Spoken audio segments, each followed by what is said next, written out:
Ola, boas tardes, benvidos a un novo directo dos Directos QPC. Hoxe en clave feminista, como cada 2 semanas. Desta volta temos connosco a Patricia, de Nos Igualdades, socióloga especializada en xénero, que xa nos ven acompañando dende que comezamos a sección. Moi boas, Patricia. Hola, boas tardes. Tamén, temos a varias representantes dos colectivos feministas que temos na zona, a Esther, de Buseranas. Hola, boa tarde. A Marta, das Curandeiras de Vimianzo. Hola, boa tarde. Ambas xa nos acompañaron nos últimos directos que fixemos. E desta volta, como nova incorporación, temos a Marta, do Círculo Feminista de Carballo. Hola. E a Ángela, de Son Lila. Hola, que tal? Moi boas tardes a todas e moitas gracias por estar aquí acompañándonos. Hoxe, o tema é o mercado laboral. Relacionando co que viñemos falando semanas atrás, creo que debemos comezar preguntándovos de que maneira o COVID, o confinamento, vos afectou neste terreo, ou incluso, tamén se queredes contarnos algún caso do vosso círculo cercano. A ver, que comecen as novas. Marta.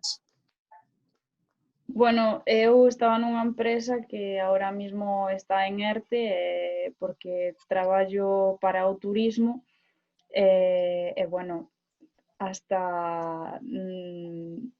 hasta que nos digan algo seguiremos en ERTE, todavía non temos data de reincorporación nin nada polo estilo.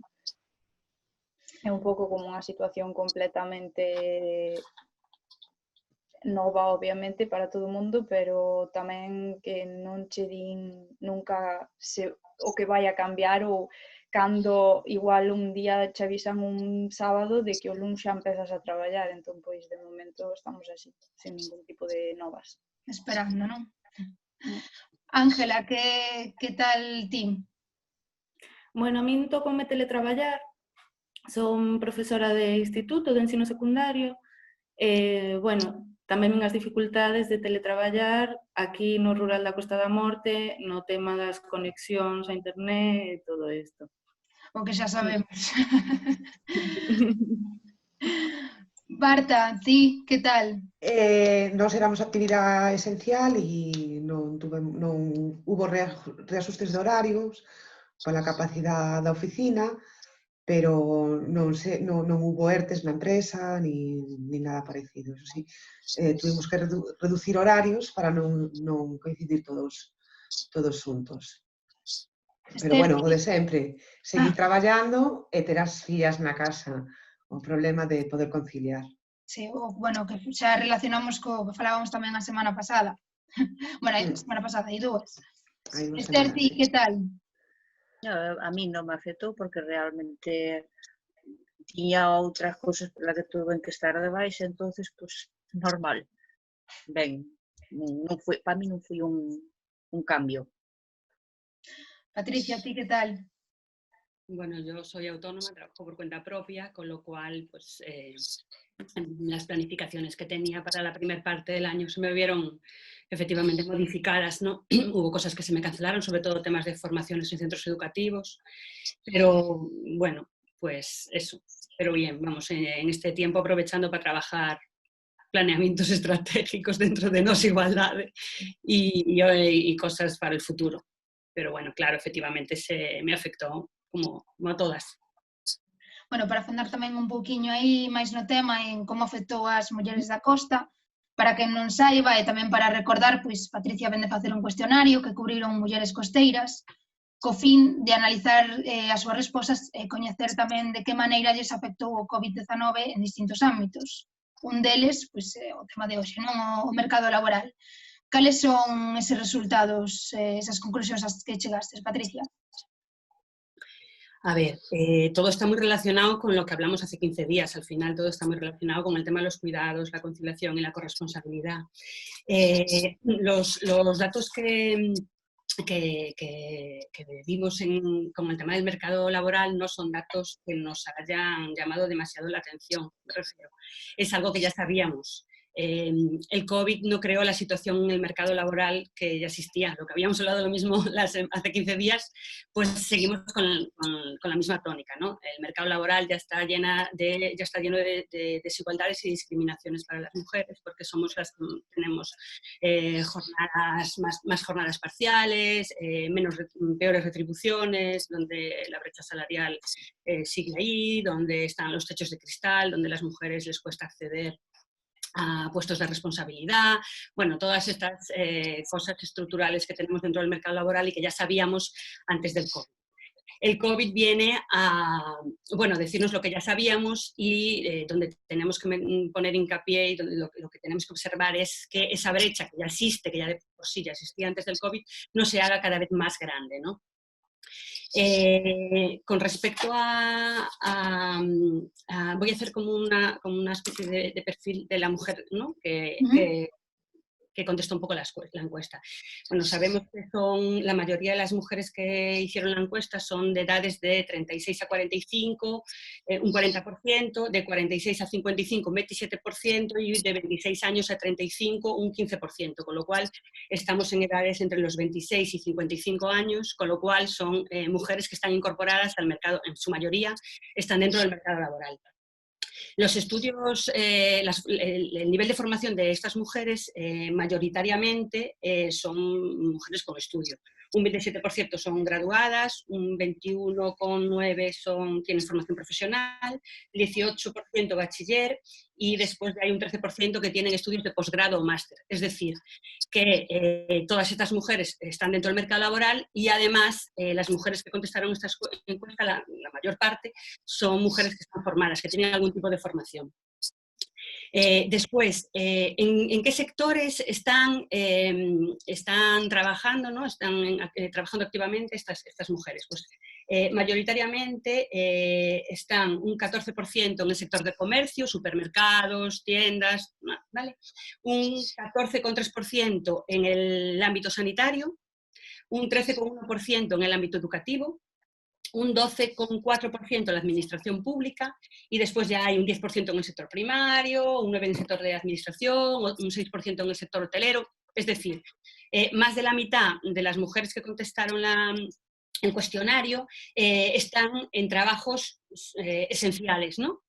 Con lo cual el 14% estaba en el ámbito sanitario, con lo cual esas mujeres tuvieron que seguir trabajando, porque estaban en el ámbito sanitario, era el ámbito prioritario. Luego, en el sector comercio habría mujeres que no, pero si trabajaban en tiendas o sí, pero las que trabajaban en supermercados igual también fueron mujeres que estaban en trabajos esenciales, con lo cual tuvieron que seguir su actividad, ¿no? Y luego el tema de, pues muchas están también en el ámbito educativo, que como decía nuestra compañera, están teletrabajando con toda la carga que supone eso, y luego si le sumas a que luego muchas de esas mujeres también, lo que hablábamos el otro día, ¿no? El teletrabajo más el cuidado de hijos e hijas. Hablo un poco esto para contextualizar un poco esas mujeres con respecto al mercado laboral, ¿no? Para saber las edades, qué formación tienen y en qué ámbitos trabajan dentro del mercado laboral. Luego le preguntábamos por la situación laboral que tenían antes y después, y efectivamente, antes y durante del COVID.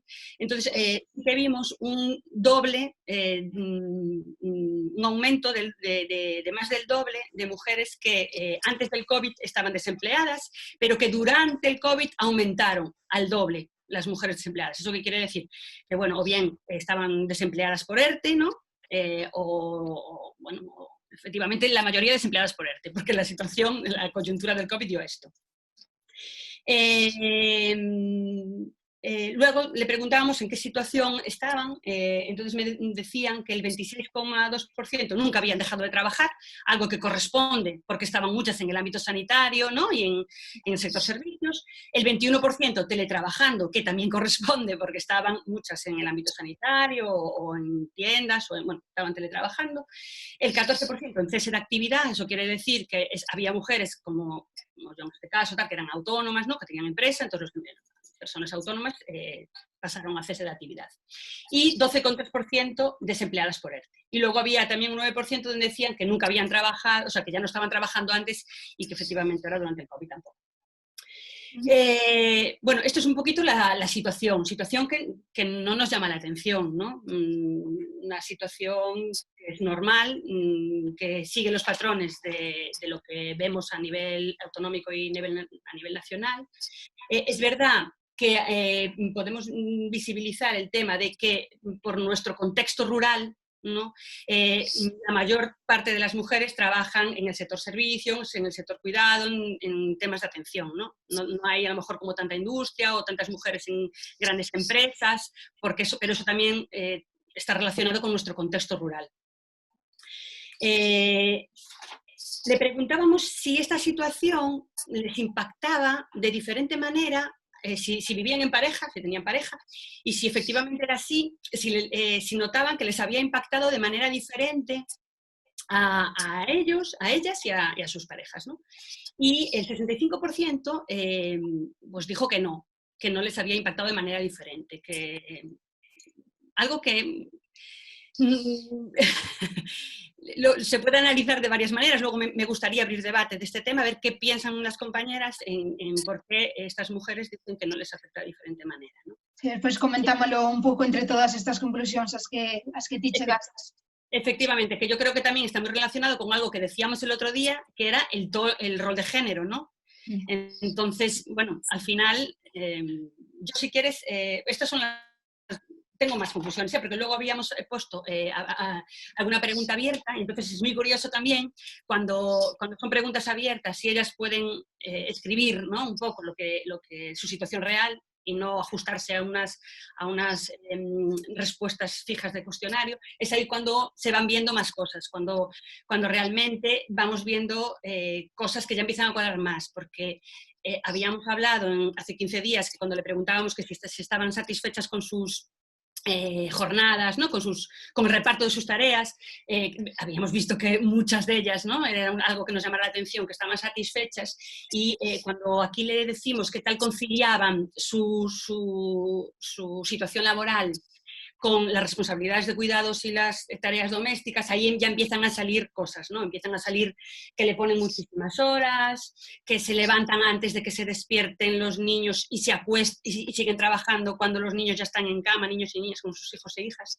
Entonces, otras dicen que difícil, que no tienen tiempo para nada, que no tienen tiempo para ellas mismas, que se sienten culpables. Otras también, algo que me llamó mucho la atención, que es algo que también podemos hablar y que está muy relacionado con lo que habíamos también dicho del rol de género, que decían, yo ahora como estoy desempleada por ERTE, estoy en casa, ¿no? O tengo cese de actividad o lo que sea, pues ahora no hay problema, estoy bien, porque como estoy en casa, yo ya asumo todo y entonces estoy bien, ¿no? Entonces al final volvemos a lo de siempre, a los roles, porque claro, como tú ya estás desempleada, ya está. ¿No? Sería ao final moi relacionado co que falamos hai 2 semanas. Efectivamente, porque es que al final los ámbitos se interrelacionan, porque efectivamente son las discriminaciones, las desigualdades que sufren, que tenemos interiorizadas, ¿no? Entonces al final está todo muy relacionado, el cuidado con el mercado laboral es como, vamos. Después eso, hablaban de que estaba complicado, de que muchas decían de que ahora que están en casa lo van llevando, ¿no? Son capaces de ir estructurando un poco sus tiempos, pero luego muchas hablaban de eso, de que, vale, ahora estamos en casa, pero cuando me tengan que incorporar, ¿qué va a pasar? Porque mis hijos e hijas siguen aquí. Entonces, sí que hablan de esas preocupaciones que ellas tienen. Ahora estoy en casa, porque nos tenemos que acordar de que este cuestionario se hizo cuando las mujeres estábamos en pleno confinamiento, pero tenían esa preocupación de decir, vale, ahora bien, yo estoy en casa, más o menos mal que mal, o bien que lo vamos llevando, pero cuando a mí mi empresa me diga que me tengo que incorporar, ¿qué va a pasar? Muchas hablaban de eso, ¿no? Bueno, pues si quieres, ahora abrimos un pouco de debate e logo... Sí, comentamos agora un pouquiño, porque, bueno, Martas, Ángela, Esther, vos tamén levades facendo uns faladoiros durante o confinamento, que seguides agora, e tamén tocastes moitos temas, deles este, non? Que conclusións coinciden un pouquiño co que di Patricia, non? Que conclusións sacastes vos aí neses faladoiros? A min faltan aquí sectores de mulleres. A agricultura, o mar, as redeiras, as mariscadoras. Ya habían hablado, o sea, en 10% sector primario. 10% de las mujeres...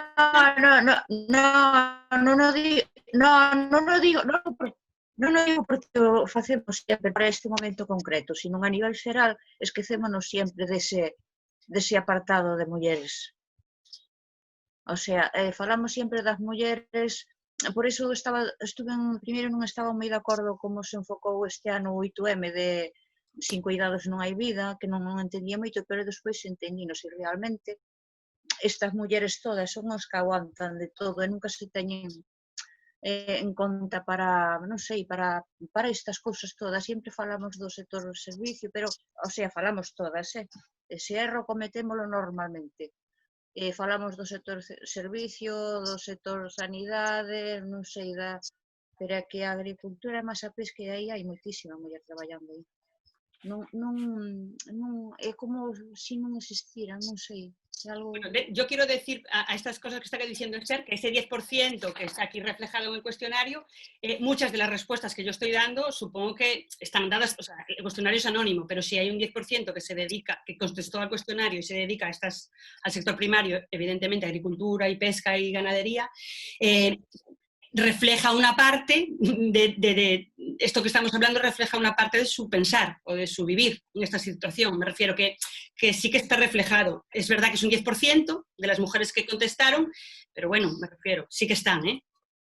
De hecho, eso ya luego abrir temas sobre las características o las desigualdades propias de un sector como el pesquero, eso es otro tema, me refiero, ¿sabes? Que estoy de acuerdo con Esther, que sería súper interesante analizar eso y vamos, pero me refiero que eso es otra cosa.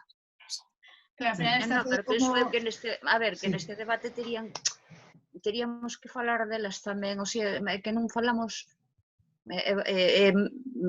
falo por eu mesma, que nunca nos ocupamos desas mulleres.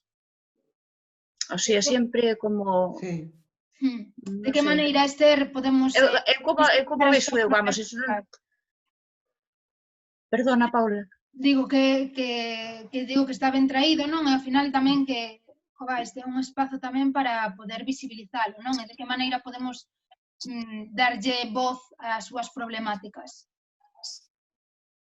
Sí, é que eu vexo así, vamos. Pero, a ver, por ninguén en concreto, nin por estas estadísticas, nin por nada, senón que o facemos normalmente. Esquecemos eses sectores. Inconscientemente facémolo. Penso eu. É o que falábamos nós tamén xa hai 2 semanas, non? Que ao final tamén sempre pensamos no máis cercano, o que vemos. Unha das cousas que te comentabas de feito tamén hai 2 semanas, non? O de as mulleres negras que traballaban no campo, pois que tamén ten as súas propias problemáticas, pero que como que están marroquís no plano, non? A marroquís. Sí, perdón.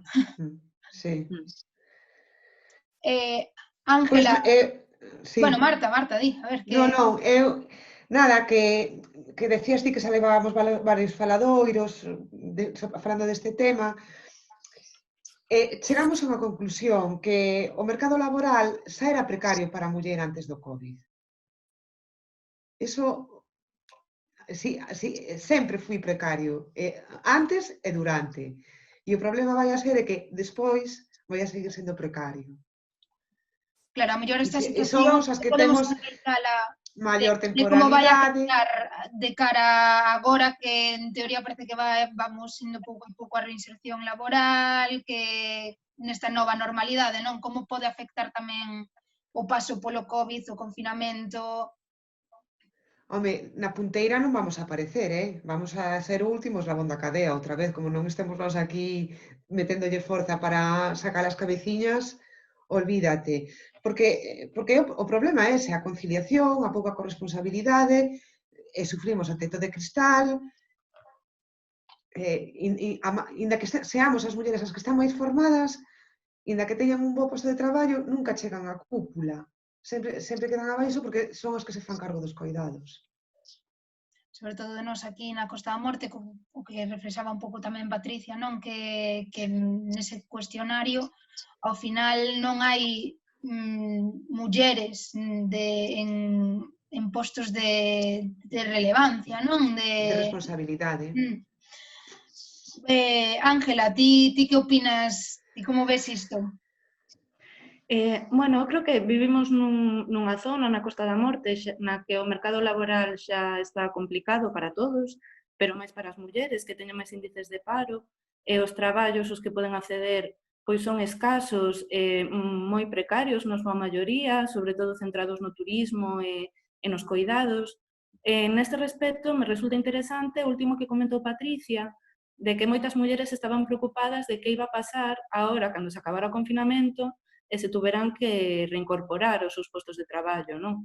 E que seguramente moitas pois non podan, porque se non se aplican medidas de conciliación efectivas que permitan ás mulleres desenvolver a súa vida laboral, lles vai ser moi complicado deixar aos seus nenos ou aos seus maiores na casa para intentar volver a meterse nun mercado laboral que xa de por sí está máis complicado para nós. Eso, creo que nese sentido é necesario poñer as políticas de conciliación no centro. Marta, do Círculo Feminista de Carballo, ti cales crees que poden ser esas solucións, o que acaba de apuntar un pouco Ángela, non? Por exemplo, coas políticas de conciliación.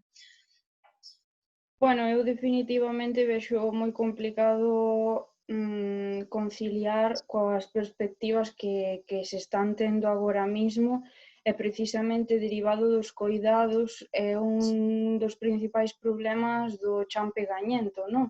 Que é algo que non se fala suficiente tanto como da brecha salarial ou outros problemas, pero o chan pegañento é precisamente derivado de todo isto, que as mulleres tampouco, bueno, derivado en parte, que por moito que te esforces ou por moito que intentes ou por moito que fagas, unha parte derivada dos cuidados de que sempre tes, pois eso, que se decía, fillos, pero tamén persoas maiores. Eu, pois, teño o meu pai con Alzheimer, e, bueno, tamén, digamos que eses cuidados na casa son importantes, como que non das salido de non das avanzado, non ves que avanzas, non ves que poidas escalar un pouco, e xa non só derivado dos roles e de que sempre promocionan máis os homes en calquera traballo, senón tamén un pouco de todo eso, que esa culpabilidade que tamén se mostraba, como dixo Patricia, no tema das queixas de conciliación, non? De que era culpabilidade pois de non facer o suficiente, ou, bueno, non sei exactamente en que contexto era, pero sei que era derivado da conciliación. É un pouco que acabas sentindo culpabilidade cando intentas diversificar un pouco os coidados, en plan de decir, bueno, pois no meu caso tuvemos que meter a meu pai nunha residencia porque era imposible cos medios que temos na casa poder mantelo, poder prestarlle os cuidados necesarios para un grado 3, e non temos os suficientes, tampouco as suficientes axudas en outros aspectos, pois a outros niveles, xa non só de axudas, senón tamén de que che presten un pouco de atención, que eu é que non vexo esa atención pois nos cuidados paliativos que se fan na casa, eses cuidados que son intensos, e de que é unha tamén, non sei onde vin hai tempo, que era como unha pérdida constante de un ser querido, como un duelo constante, que te sintes mal por velo así, que te sintes mal por non poder facer a ti a nivel laboral externo, é dicir, laboral,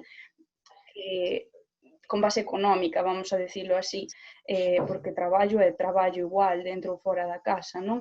E tamén por diversificar, un pouco por todos. Acabas te sentindo culpable porque é o que che ensinan, que se non das feito todo, que te sintas culpable. E, bueno, un pouco tamén recalcar eso, que estamos deixadas a un champegañento, que non é imposible moverse por aí.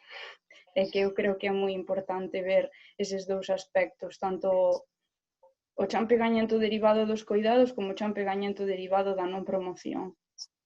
Nos levamos unha mochila moi pesada ao lombo, eles ascenden lixeiriños, é así. Nos levamos unha mochiliña chea de pedras. Non, xa é de antes. Coa pandemia. Claro, ao final é un pouco que falábamos xa tamén noutros, non? Que ao final os problemas derivados do COVID tampouco non é que sean problemas que se creen a raíz desta pandemia, senón que xa eran problemas que estaban aí e que se acaban agravando.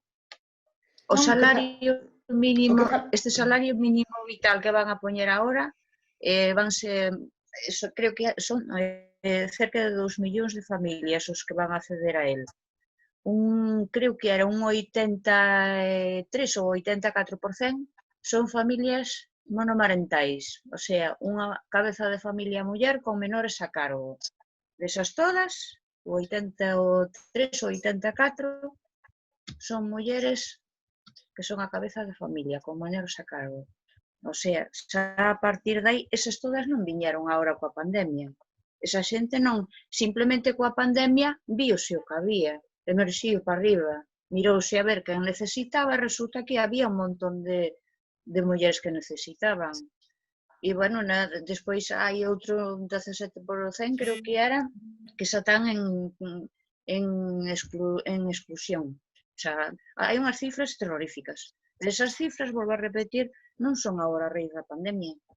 Esas cifras estaban aí. Que pudo subir algo, sí. E despois que non se contabilizan todos tamén.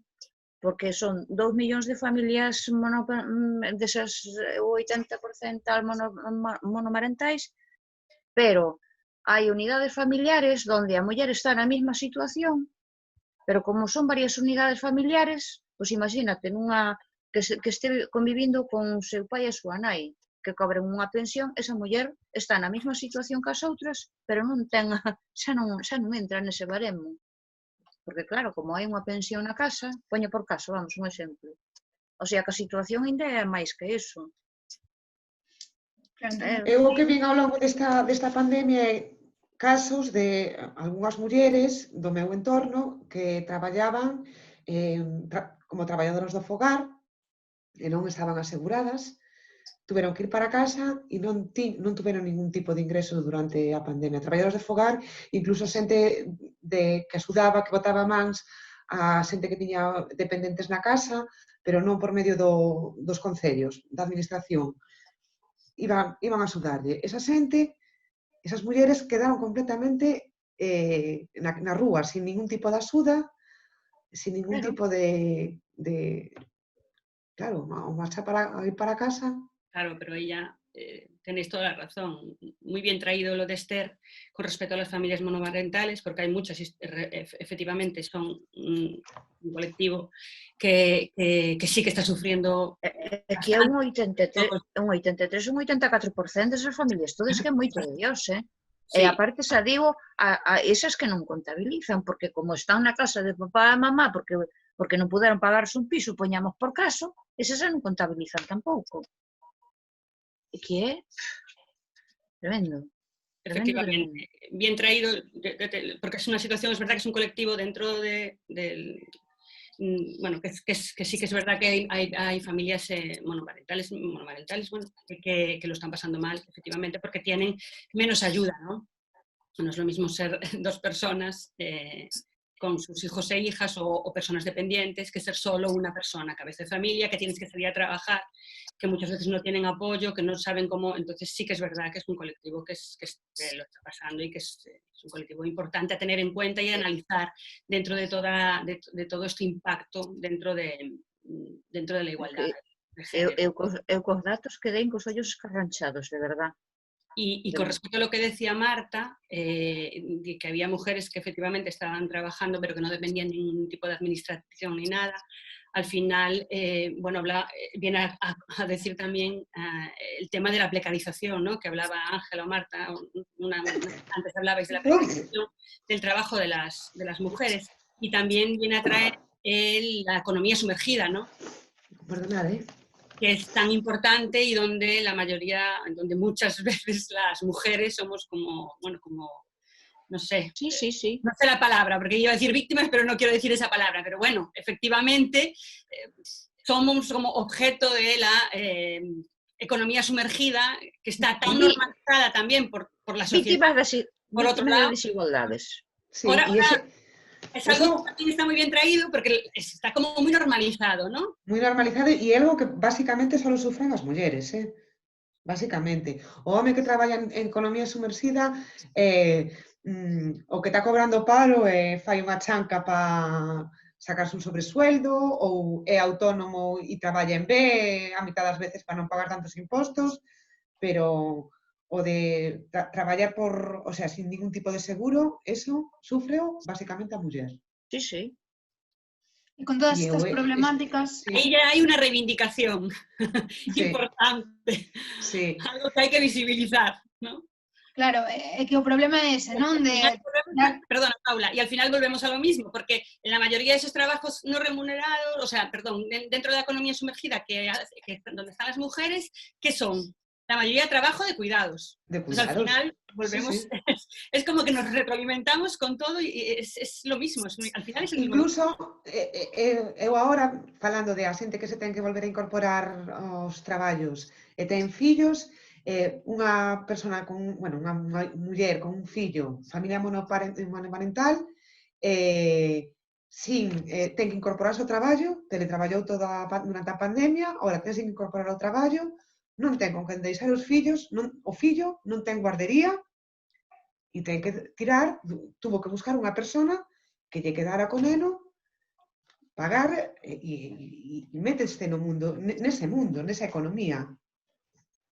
Porque o xefe di, todos temos fillos, búscate la vida. Claro, que non se fan cargo de que a situación é diferente. Ya, pero las contrataciones de esa persona puede ser legal o puede ser dentro de la economía sumergida, me refiero. Claro, sí. ¿Sabes? Yo entiendo, pero claro, si entonces al final normalizamos, que al final cogemos a cualquiera que nos viene a casa y entonces todo eso, ¿qué provoca? Pues precarización. ¿Qué provoca? Falta de derechos. ¿Qué provoca? Claro, aí, Patricia, no que ti comentas, como podemos facer, cales son as pautas que hai que seguir para poder atacar eses problemas? Los problemas de la economía sumergida, esos son muy grandes, pero realmente yo creo que la concienciación de cada una de nosotros, o sea, al final la sociedad, como todas las personas, hombres y mujeres, como sociedad tenemos mucho que decir en esto. Entonces, claro, muchas veces oyen discursos de es que mira ahora qué me pasó, ¿sabes? Entonces, muchas veces, no sé cómo decirlo, pero somos conscientes, claro, nos va al bolsillo. Entonces... Sí, pero bueno, tampouco non me refería solo a problemática da economía sumerxida, non? Senón tamén ao final todas as conclusións que fomos sacando de todo o que levamos falando agora no faladoiro, non? Tamén o tema da conciliación, de a volta ao traballo, o de, bueno, todo o que levamos falando agora, non? De a mellor que tipo de solucións podemos propoñer, que pautas se poden dar, non sei, como vedes vos. Eu tampouco creo que vayamos a sacar unha mega solución aquí entre 6 personas que estamos, refírome. Unha gran solución está claro que se non a sacaron antes, nós tampouco non creo que seamos aquí unhas grandes gurús. As administracións son as que se teñen que implicar, non? As administracións públicas son as que se teñen que implicar. Teñense que implicar os gobernos, as autonomías e todo o que sea, porque un caso como o que ti estás contando, de que non ter con quen deixalo, é que tiña que haber un sitio onde poder deixar aos menores agora. Claro, es que sabemos como para Como, ir aos como, bares hai unha normativa, pero de 3 follas, de 5 claro, follas. aquí Pero para tiña que ser, aquí a ver tiña que que ser facemos desde a cos xente fillos e que, cos que está dependentes, non. aquí tiña que salir desde a xente que está xestionando as nosas cousas. É que non se viu como Que nós servicio non mínimo. podemos. Nós o que Ese podemos tamén é un é problema. exixir. Que non se Vamos viu a- como servicio mínimo as guarderías e os centros de día. Eso non se viu como servicio mínimo. E se ti tes que estar teletraballando aínda que estés na casa, pero aparte tes a persona que estabas cuidando, sexa neno, sexa ancián, sen ese servicio, ti como vas a facer o teu traballo da mesma maneira aínda que estés teletraballando? É imposible, a calidade do teu traballo vai a baixar, pero non se viu como servicio mínimo. En cambio, en outros países, pois había un pouco máis ao respecto deso. Non quero falar de países que igual fixeron a cuarentena de forma moi distinta a nós, porque, bueno, cada un fixo un pouco como mellor puido, como mellor soubo, pero sí que con medidas igual menos restrictivas que a nós,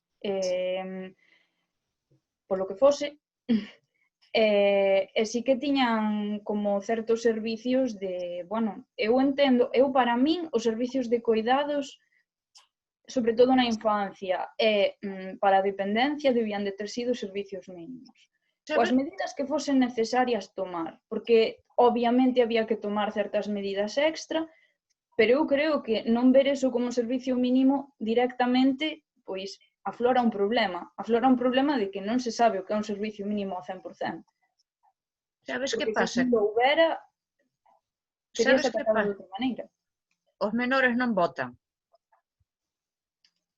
E como os menores non votan, entendes? Como os menores non votan, pois, porque se os menores votaran, ao mellor as cousas iban de outra maneira. Ese é o ponto. Non é políticamente vistoso. Está máis vistoso as festas, as comidas, os cartos en cursillos que non sei de xardinería por aí adiante que non valen para nada. Se toda esa pasta a colleran e organizaran todo isto de outra maneira, dáballes, pero non. Gastamos os cartos en comidas, en festas, en chiringos e todo o demais, e despois estas quedan aí aparcadas. Ángela, creo E nós tampouco exiximos máis. Creo que hai que dignificar o traballo dos cuidados.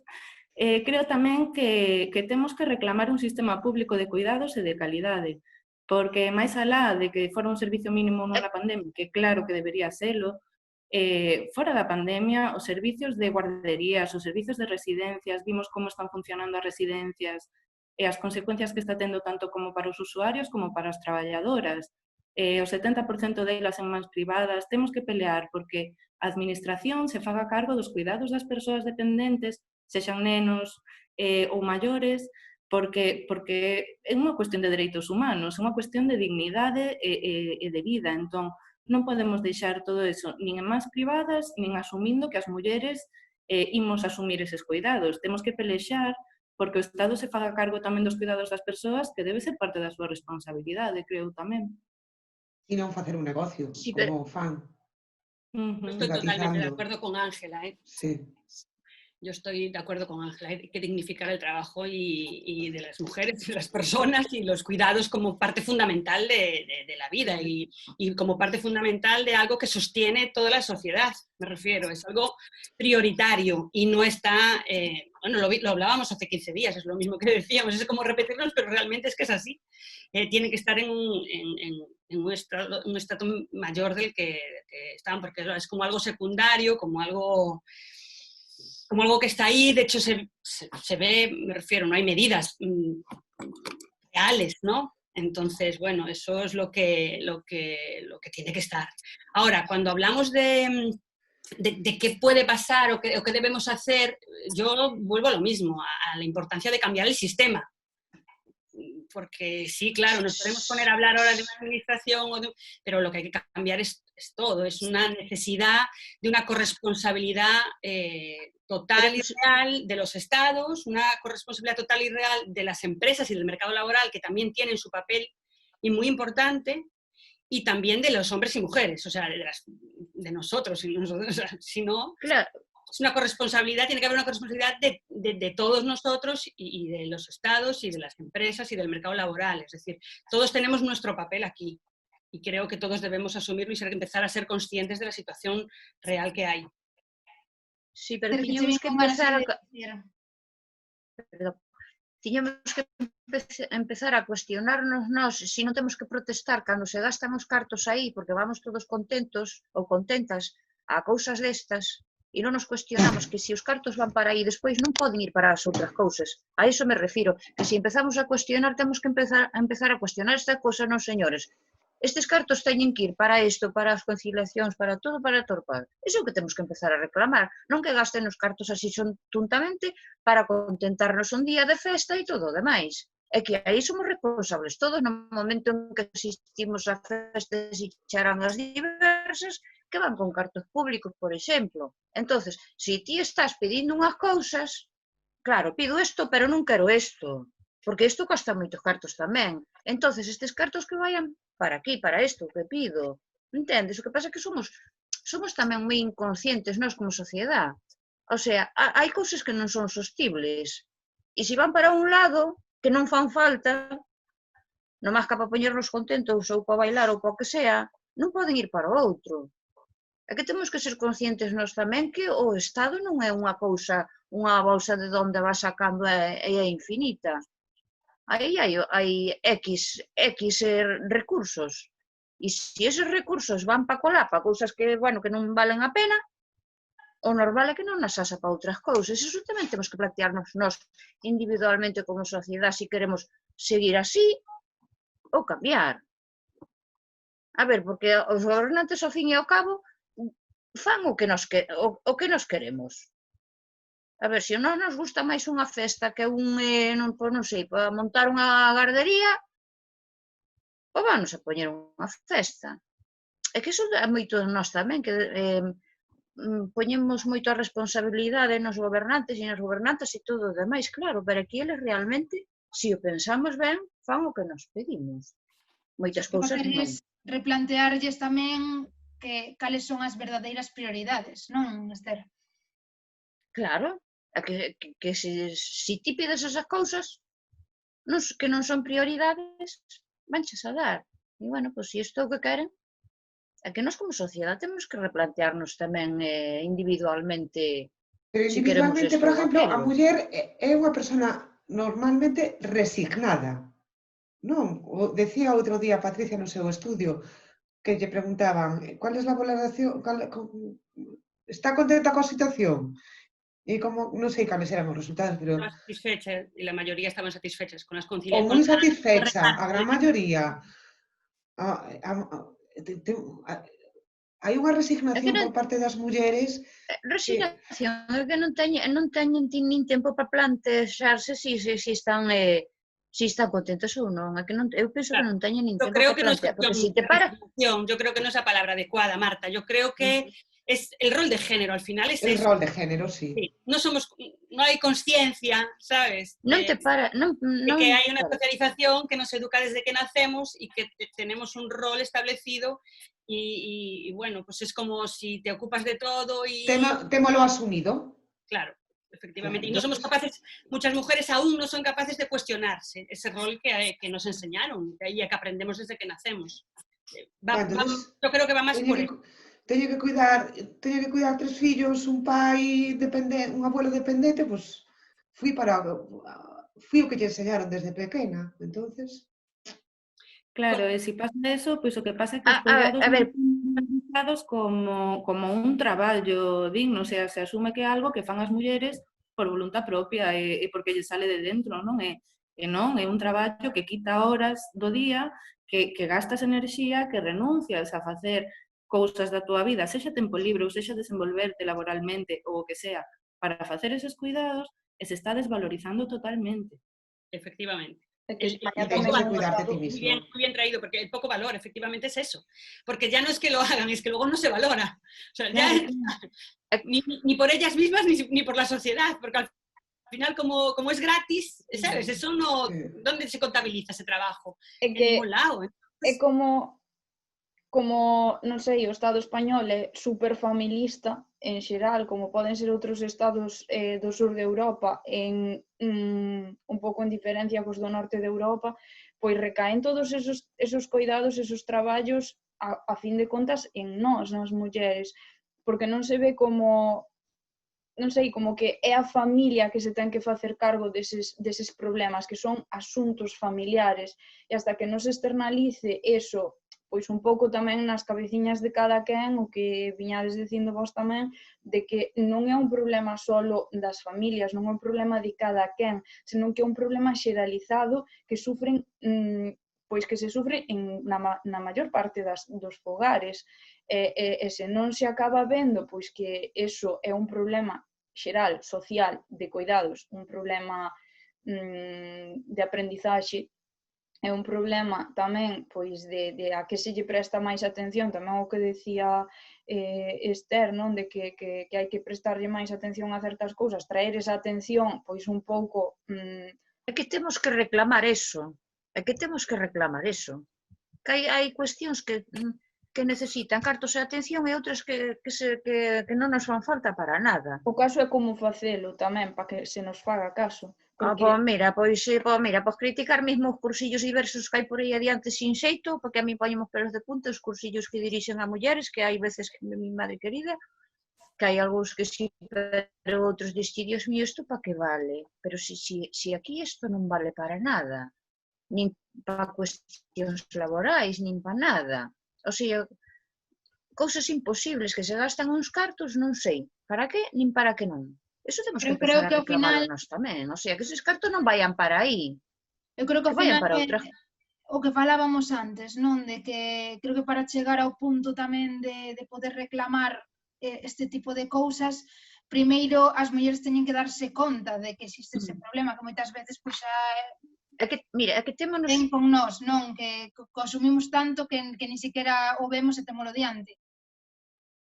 Una cosita, cuando hablábamos de todo esto que estamos hablando, y volviendo un poquito al mercado laboral, unas cuantas mujeres que contestaron al cuestionario hablaban de que cuando le preguntábamos cómo conciliaban y cómo tenían planeado hacerlo, muchas hablaban de la reducción de reducir la jornada, ¿no? Que habían reducido jornada directamente porque, para poder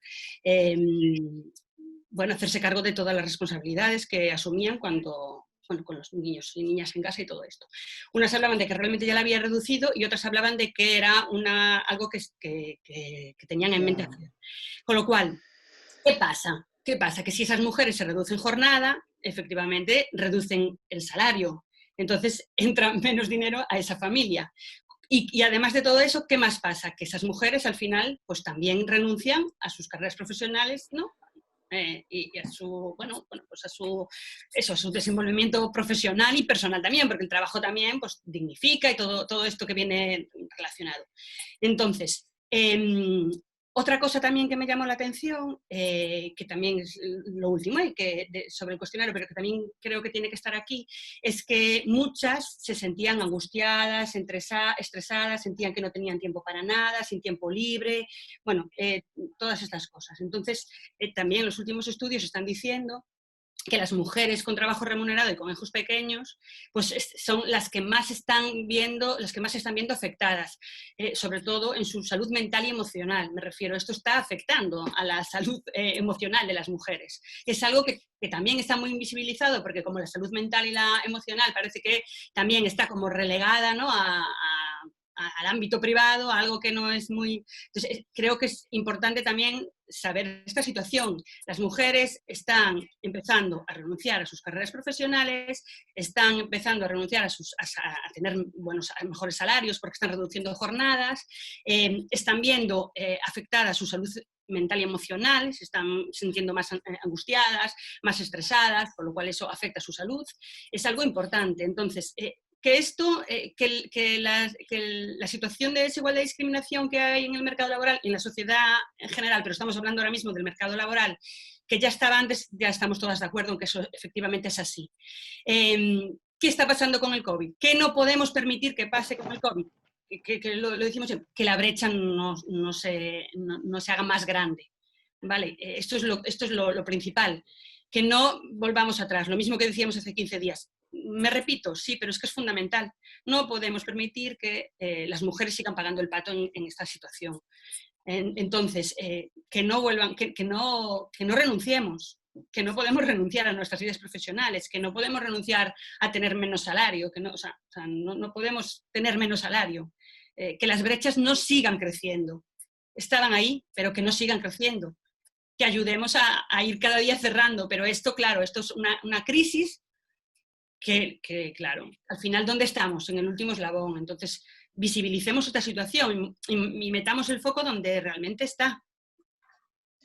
Que es en las mujeres y que no somos un colectivo cualquiera, porque muchas veces nos trata como un colectivo y no somos un colectivo. Las mujeres no somos un colectivo. Somos más a mitad da humanidade. Es algo importante, ¿vale? Y tiene que ser así, no nos pueden ver como una parte de, que somos muchos, somos más de la mitad. Entonces es algo lo suficientemente importante y vital para que a nuestras preocupaciones, nuestras problemáticas, nuestra vida cotidiana no se vea arrastrada otra vez a niveles de hace muchos años. A volver atrás, ¿no? Es corresponsabilidad, seamos corresponsables, hombres, mujeres, estados, empresas. No, que imos para atrás e El mercado laboral tienen mucho que decir. Estamos indo para atrás en moitas cousas, non só nas cuestións laborais, Bueno, claro, sí, pero como estábamos hablando hoy, el tema Claro, era sí, por supuesto. Para atrás. Pois, bueno, con estas conclusións e con todas as reflexións que falamos durante este faladoiro, chegamos ao seu fin. Moitísimas gracias a todas por estar aquí, a Patricia, a Esther, as Martas e a Ángela por acompañarnos e por estar aquí compartindo este momento con nós. Muchísimas gracias. Gracias. Gracias. Nos despedímonos hasta o próximo directo, hasta dentro de pouco. Chao.